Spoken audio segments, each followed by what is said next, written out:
This is Miss Lizzie, and I want to welcome you to the Queen Lizzie podcast. Together, we will go through the history of Rosewood, Florida, and watch as the once prosperous town rises out of the bloodshed, fire, and ash to reveal the people, the memory, and the legacy of Rosewood.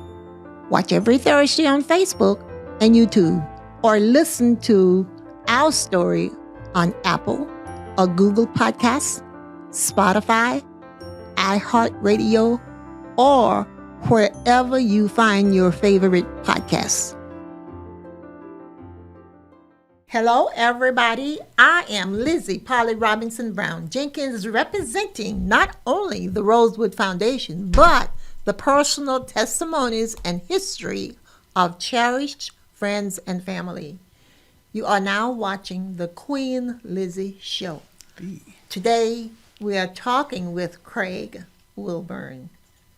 Good afternoon, Craig. Hi. Hello. How are you? Very great. Welcome. It's great to be here. Wonderful. It's great to have you here. And I'm going to give you space right now so that you can tell us who you are and what your plans are and how we met, if you wish to. I think that's very inspiring. Oh my God, it really touched my heart. Would you like to share that? Oh, I'd love to share that. That's one of my favorite stories I've been telling over the past couple of weeks, Oh, wonderful. Okay, share time. So, Craig Wilburn, I've been in Gainesville since 1995, originally from New York City, and moved to Florida in the early 90s in 91. Okay. And then eventually made my way to Gainesville and have been here, remained ever since. For the past 22 years, I've been in the real estate space in Gainesville, and have had a very good, successful time with that, helping a lot of people, in their buying and selling of real estate, all over the county. It's been very great. And my new recent endeavor is I was just installed as the chair of the LATRA, the Greater Gainesville Chamber of Commerce. And that's been very exciting. And so we had our great installation banquet a couple weeks ago. And as I was getting ready and greeting people and talking to people, and the place was packed, we were at the Exact Tech Arena. And I looked across the room and I saw this, I don't even know how to explain it, but I saw this aura of a person sitting down, looking at her phone. Yes. And I saw you from across the room, and I just was like, man, it's like the Lord just put on my heart something very special for you. And I had to go figure out who you were. I did not know who you were, what you did. There's probably 400 people up in this thing, and I looked across and I could only see you. That was all I could see. So I walked across and introduced myself to you, and I love the response that you gave me. What was it? So I walked over to you and I said, hi. I said, I'm Craig. I said, hi. I said, who are you? And you said, I know. I said, what's your name? And you said, I don't have a name. Really? and I said, wow. Oh, I know I got the right person now. And then, we just made our acquaintance. And, but as I was talking to you, the Lord just started speaking to me, and as he does every now and then. And I began to see things about you that I didn't know, but I could tell that you were someone that was not like everyone else, that you were someone that had a burden and a passion on your heart for something great. You were someone that has been through, a lot and had a lot to give and a lot to offer. I can see all of it in a nanosecond. And so I just thought I would just share that with you at that time. And wonderful. And I know you are God sent, because everything you just said, that is happening to me as we speak. It's not easy what I am doing. It's not easy. It is 24/7. It's burdensome. It's a challenge. But it has to be done, because my mom, who was the sister to the Rosewood school teacher, said, you must tell my sister's story, because she suffered the agony of defeat, and out of her 4 children, she picked me.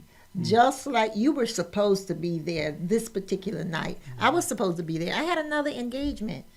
I chose to come and participate in the Chambers event. I was supposed to be there. That's God at work, is what I tell people. Absolutely. And I met this young man of God by the name of Craig. And I am just still overwhelmed. And when I think about his words of encouragement, I don't know if you know, but what you were saying to me. I don't remember because it wasn't me talking. Okay. Well, what you just said when you were recapping, words of encouragement. And that means that I have to work harder. And now I have more help because the people in Alachua County have been very, very supportive. And I appreciate that. And you just added to the list. That's awesome. Yes, That's awesome. It is awesome. And I tell people that the work I'm doing is for Rosewood. This show is a Rosewood show. However, I talk about real life things that are happening and that have happened to me in the past. And as I said, it has not been easy, but it keeps me going. And I say to people, Rosewood, what is Rosewood?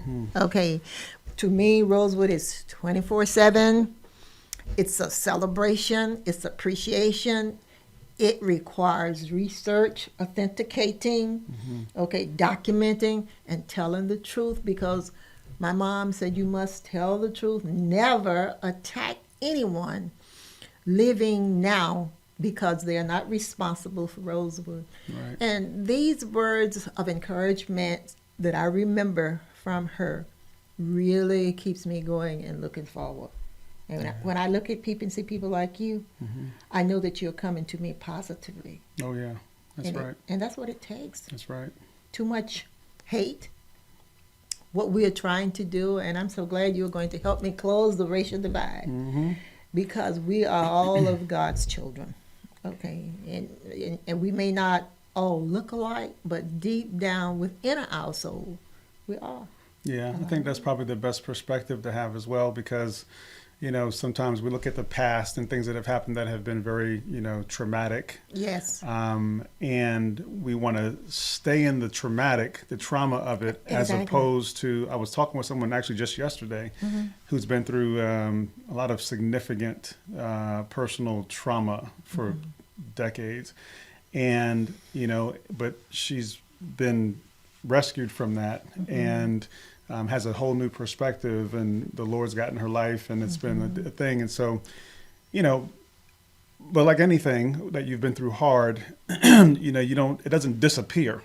No, it doesn't. It's still there. It's still hurt. It's still pain. It's still things you got to deal with in your mind. But, what I said to her yesterday, I said, as hard as this is for me to, tell you, the trauma and the pain that you went through is not about you. It's not. It is not. Yeah, it is not. You can't keep the focus on yourself. There's a bigger story going on, and so we don't minimize the things that happen, but at the same time we have to keep our focus on the Lord, because ultimately He's working in all of those things. Exactly. Yeah. And He is. That's why I'm going to build a church, and I don't want anybody to take my name, but there was a church in Rosewood, and we have gotten a grant, and we are building restructuring. Wrong word probably, but anyway, we are going to build in Archer on 29 acres, and there was a couple of churches in Rosewood. One is going to be on the property. I'm gonna grab this for you so we don't lose it. In Archer. Thank you. And the name for my church is going to be God Is. Oh, wow. Okay, that's powerful. Oh, wow. Because He is. Yeah, He is. And He is everything. And I know my life has been difficult. My mom was a historian and told me everything. She had I tell people, an 8th grade education, but she was a genius. And everything she knew, she told it to me. And her father passed for white. And as a kid, I thought he was white. I knew one thing about him. I knew he loved me. And I knew he watched me all the time with a straw in his mouth. He watched me. I wasn't too fond of him because I knew he was different. But I later learned, my mom told me later, well, his father was really white, and was a slave master. Oh, wow. Left South Carolina and brought both families, the blacks and the whites, his family, whomever he was connected to. His wife's name was, what was her name? Eliza Bowman from Bowman, South Carolina. That says a lot. Bowman from Bowman, South Carolina. Brought them to Archer. Well, first to Micanopy / Rochelle. And as we were saying, people are people. We can't judge. We can't pass judgment. And I love everybody, and that's what I pray for all the time. All of the hardships I've gone through, just doing the research. And I have been run out of the Brunson courthouse. I didn't hold it against anybody. My mother said, "You're going back and you're going to finish my job." I said, "Mom, it's too threatening." Why did they run you out the Brunson courthouse? Because I was doing research in August 28th, 1993, in the courthouse. I was researching the Rosewood history, had all of my paperwork and books on a table, and in walked approximately 8 white men that encircled my table a couple of times. Basically, Mom said they were there to intimidate me so that my research would stop. And that's what I went home and told Mom. I said, "Mom, I can't go back. Those people are going to kill me." She said, "Baby, sit down and relax. And in a couple of days, go back and finish my work." I wanted to tell her, "You finish your work. I'm scared." Wow. But I did go back. What year was this? How long ago was it? 93. 93? Yes. That happened in 93? Yeah. In the courthouse. Yes. Wow. But there was a lady there, a white lady I met. And we bonded. Well, I think we bonded before. I think I met her before the incident. But anyway, because she was helping me, she was fired, like fired. However, today we are best friends. Wow. And I'm having an event coming up on March 9th, and she is going to be one of my influential women. Oh, wow. Who will be receiving an award. But it has been difficult. I have enjoyed it, and I have regretted it. But that is part of who I am. And my mom said, you must talk about it, because when we are silent, we all lose. Yeah, no doubt. No doubt. And people need to know, because, again, my generation, I guess, what am I, Gen X, right? So a lot of us, we know about Rosewood. Many of us do not know about Rosewood. The generation after us, most of them probably don't know a lot about, a lot of things that happened back then. They have very different perspectives on, which is, some of it's good, because a lot of the, my kids and generation, they don't really have much interplay with hard racism things, which is good. It is. And it's also important that they also be aware of what used to be, so that we don't replicate that in any way. So I think having things like, what you're doing, have been doing, and are doing, and what's going to grow beyond what you're doing is so important, because it just gives us all the opportunity to stay connected to what we don't want to see ever again. Absolutely. Absolutely. And this is why I work so hard, because I want the next generation to be able to research, take the history on, tell it positively, like I try to do. And my nieces and nephews, they say, "Auntie, I don't want to hear it." I mean, these are grown men. They say, and I say, "Well, I already know why." I said, "Why?" "Well, it's too painful." It is painful. Yeah. But someone has to take it on and preserve it, come out to Archer and make sure this museum is we do the upkeep on it, because I don't think, when we talked, you didn't know I was Rosewood, did you? I had no idea who you were. I just saw the light of God on you. That's all I saw. So it didn't matter to me what you didn't matter. I was like, I'm going to meet that person right there, because I can see the light of God around her. So that was the draw for me. And then when you told me who you were, I was like, oh, now this is making a lot more sense to me. Oh my God. Yeah. But anyway, when we come back, we're going to talk more about what we are going to do Great. moving forward. Great. Okay, that's about time for our first half. We are going to head straight to a break, and we'll be back after a few words from our sponsors. Meldon Law has been serving personal injury victims since 1971. In those days, Jeffrey Meldon's presence as an attorney in the music scene dubbed him with the nickname the Hippie Attorney.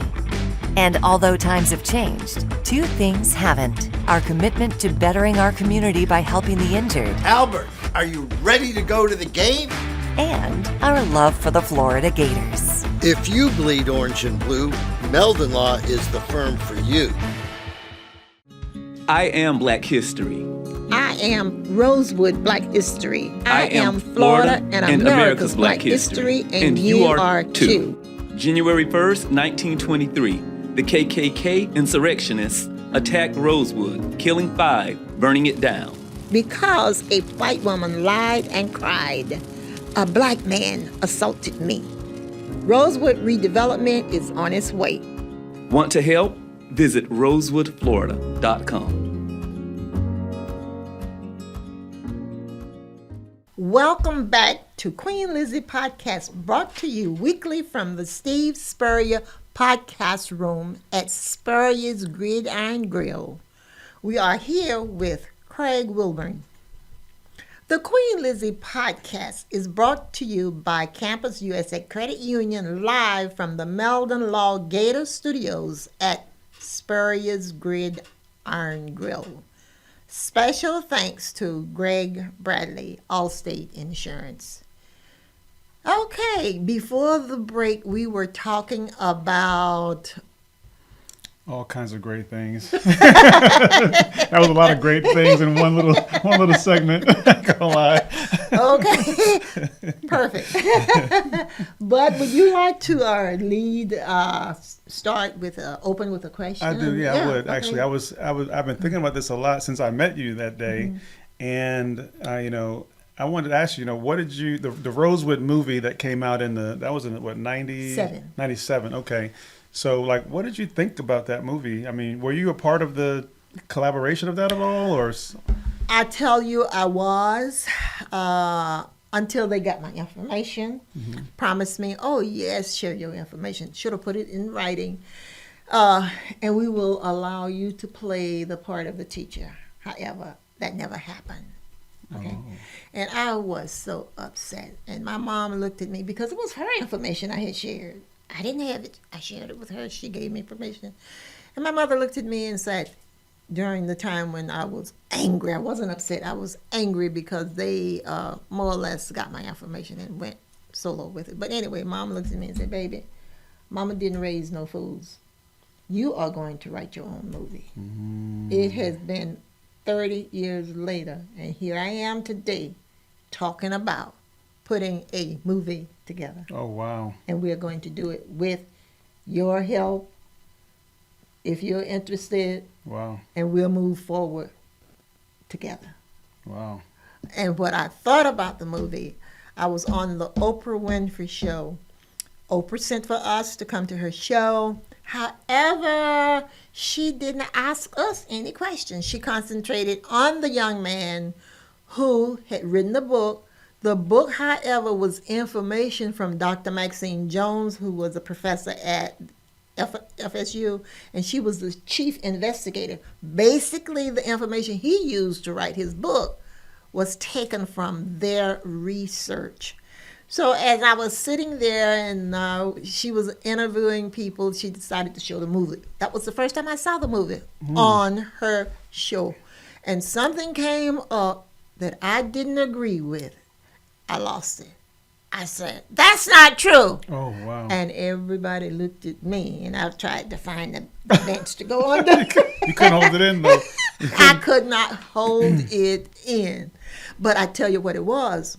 It was the lady, I don't remember her name in the movie, but she was the lady that supposedly had been in the cloakroom with John Wright, who was a store merchant, having sex. And they exposed that on TV.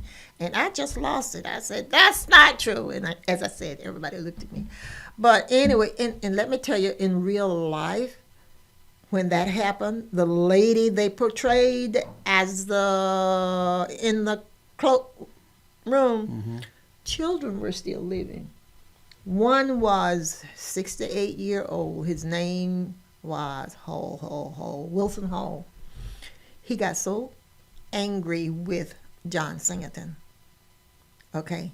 And he went to the newspaper and he hated John Singleton.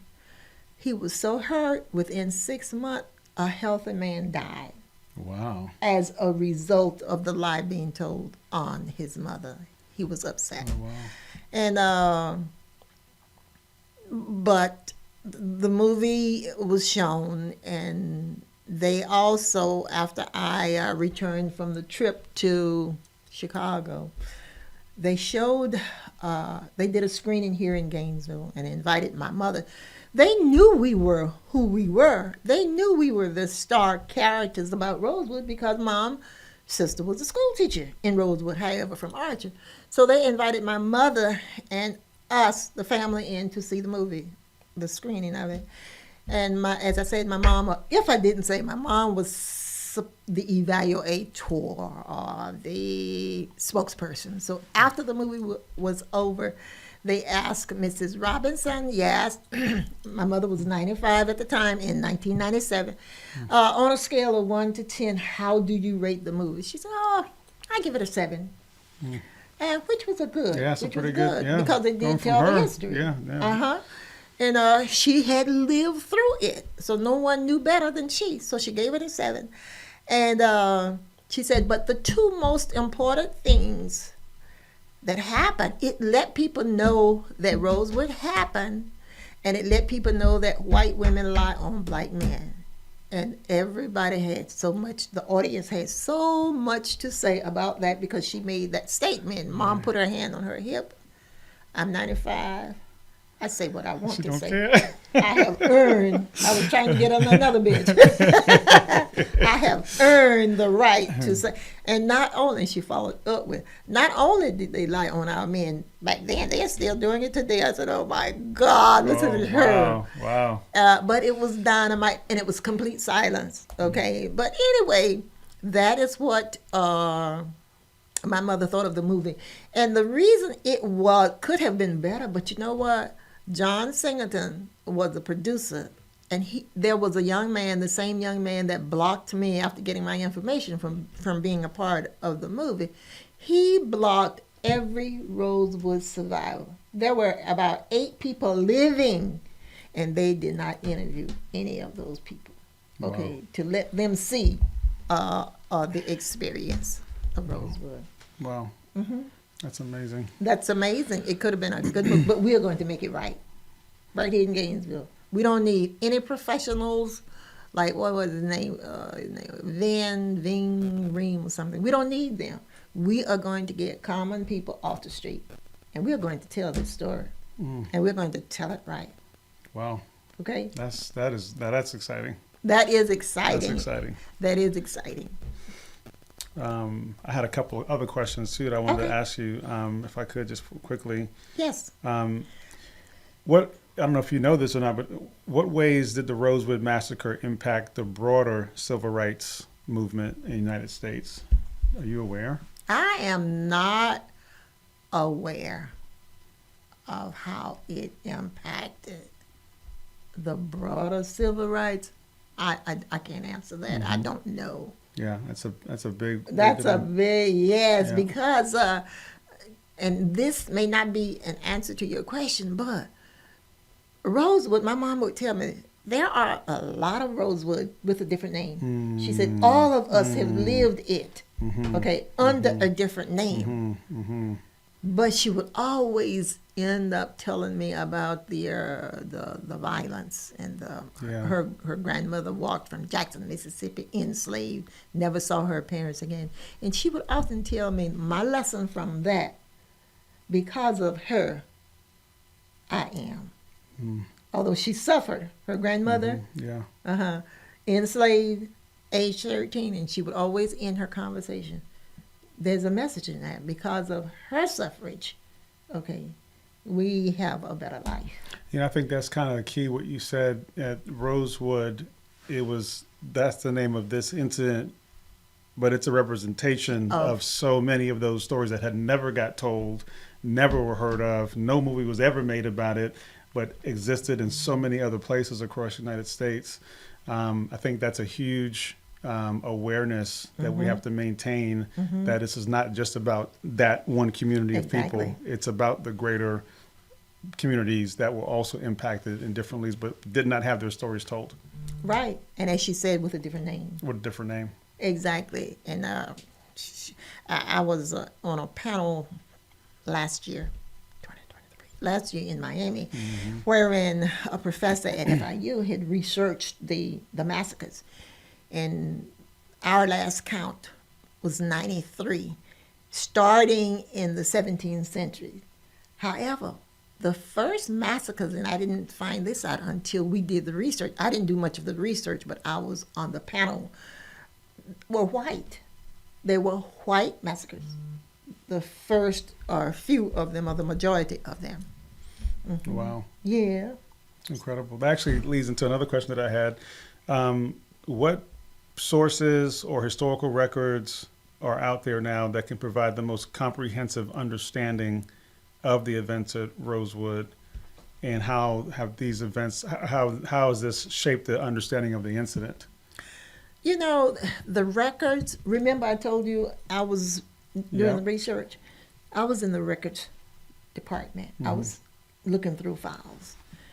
They did not appreciate me going through those dusty old records, and they wanted me gone. So they hid them. That's why they came in to threaten me mentally. I was glad it was mentally, not physically. And they took the records away. And what was your question? So, like where does one find sources now, historical? I found everything I know, and I know a lot. I found it in the Smathers Library, the Alachua County Library, the Brunson Library. Everything I found was in the libraries here locally. And I used the census to do a lot of research, because my mom gave me enough information to keep me moving forward. And I knew that my great-great-grandfather was in Cedar Key, came there on schooners in 1848. I found him there at age 1. No parents. But let me tell you what is so amazing about this story. Oh my God, I have found his parents, okay? I have found his, grandmother, or if it wasn't his grandmother, it was his wife. And these are great, so it will be my great. 3 times, 3 times. Found her, and guess what? Her name is Love, so we think that his wife, last name was Love. She is also the mother of John Wright, the store merchant. These people are going to die when they find this out. And Mama always told me everybody's related. They have the same mom. One lady who was doing the research for me called me one day and she said, "Miss Liz," I said, "Yeah." She said, "Are you sitting down?" I said, "Sure." She told me the story. And I said, "Are you serious?" She said, "Yes." Also doing my research, when you asked me how and why, and I was able to find out so much information. At the Smathers Library one day, I asked my mom, I said, "Mom, where are we from, the McIntyre family?" She said, "Cedar Key, Levy County." And I was sitting there at the computer, and I looked and I pulled up Henry McIntyre, and that's not what and I continued to search his name, and I found him one day wherein he owned property, like 159 acres. And they called him in one day, round a table, shotguns on the table, he and his wife. Henry, his name was Henry Yaza. Don't you want to sell that property? Oh, wow, man. Yaza. Wow. You knew what I was going to say before I said it. I did. Put your X. His X is a typewritten X. Now, you know he didn't type that X in there. That property today is under investigation. That's our property. 159 acres. And the same lady who was doing my research for, and I'm rushing, who's doing the research for the McIntyre, she also called me last year, maybe October. She said, Miss Lizzie. I said, yes. She said, do you know that Highway 27, your great-grandfather, Abner McIntyre, has property in Chiefland? I said, are you serious? She said, yes. And she's working on that to show me my property in Chiefland. I knew about the property in Levy County, the 159 acres, but what she has to show me is on Highway 27. Oh, wow. So we got our job to do. Yeah. Yeah, we got our job to do, and I'm going to make sure that I'm going to give this information to people, and we don't have time for your other questions. But I tell you what, you can always come back. We need to get this information out there. We got a movie to make and some truth to tell. That's it. And some people to embrace. Yes, thank you for having me here. This was exciting. It's very good. Wonderful. And I look forward to our next meeting. It doesn't have to be here. We need to start talking and go from there. But you're welcome. I'm honored. Yeah. Thank you very much. Thank God for sending you my way. Yeah, right on. Okay. I am continuously humble, honored, and blessed to meet people daily and invite them to join in peace building, healing, and reconciliation through learning about the history of Rosewood. That will wrap up today's episode. I am Queen Lizzie. Until next time, this is my Rosewood story, and I'm sticking to it. Hey. Goodbye. Oh, God.